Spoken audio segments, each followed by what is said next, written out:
오늘 본문 말씀은 다윗이 자신을 죽이려고 온 사울의 진영에 들어가서 창과 물병만 가지고 나오는 장면입니다. 사울 왕을 죽일 수 있는 기회가 또 한 번 찾아왔음에도 불구하고 다윗은 사울 왕을 죽이지 않습니다.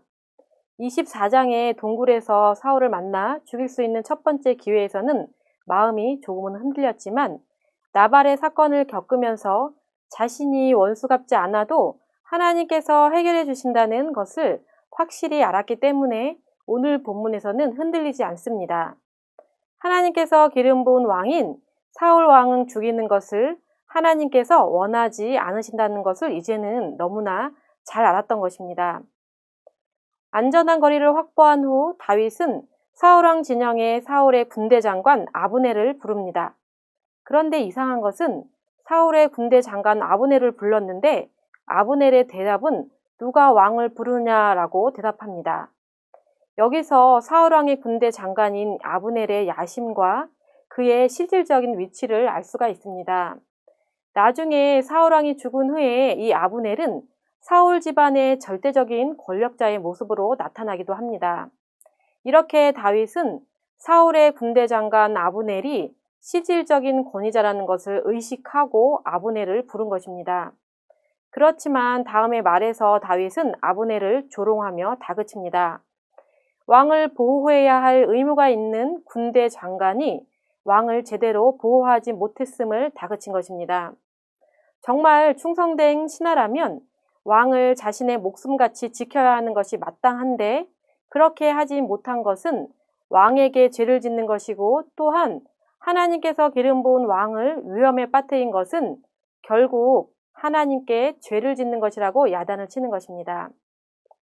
그러면서 왕에게 불충한 아브넬에게 죽어 마땅하다고 말합니다. 충성된 신하라면 목숨을 바쳐 자기 주인을 지켜야 한다고 말합니다. 그리고는 자신의 이야기를 합니다. 다윗 자신은 사울을 죽일 수 있는 기회가 있었지만 사울 곁에 있는 창과 물병만 가지고 나왔다고 말합니다. 그런데 여기서요, 왜 다윗은 창을 가지고 나왔을까요? 창은 사울이 다윗을 죽이기 위해 사용했던 무기입니다. 창으로 몇 번이나 죽을 뻔한 적이 있었습니다. 다윗이 이 창을 가지고 나온 것은 이제 사울은 더 이상 위협적인 존재가 되지 못한다는 것을 상징하는 것입니다. 실제로 성경을 보면 이 사건 이후에 사울은 다윗을 위협하지 못합니다. 사울은 다윗을 죽이기 위해 쫓아다녔습니다. 어떻게 보면 사울 옆에 있는 아브넬의 충동질이 있었던 것이죠. 왕을 충동질한 아브넬을 부르며 다윗은 조롱한 것입니다.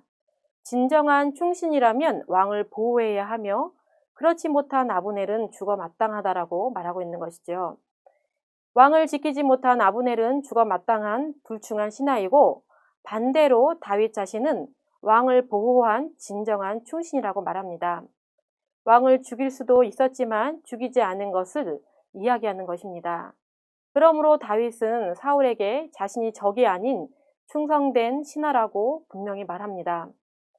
다윗은 사울에게 자신이 행한 일 중에 죄가 될 만한 일이 없었다고 자신을 변호합니다. 자신이야말로 충신이라고 표현하고 있는 것이죠.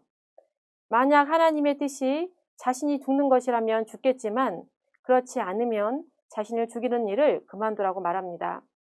다윗의 말에 사울은 자신이 죄를 지었다고 고백하고 다윗은 하나님께서 공의와 신실을 따라 갚으실 것이라고 말하고 헤어집니다.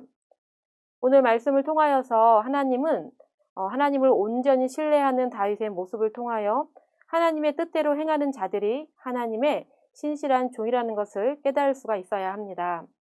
우리는 하나님의 뜻에 순종하며 살고 있는지 자신을 살펴보아야 합니다. 어려운 환경과 고난 가운데 하나님을 온전히 신뢰할 수 있는 믿음을 소유하고 있는지 또한 점검해 보아야 합니다. 모든 것을 아시고 계획하시는 하나님의 섭리 가운데 우리를 이끄시는 신실한 하나님을 온전히 믿어야 합니다. 왜냐하면 하나님은 언제나 선하심으로 우리를 그분의 계획으로 이끄시기 때문에 그렇습니다.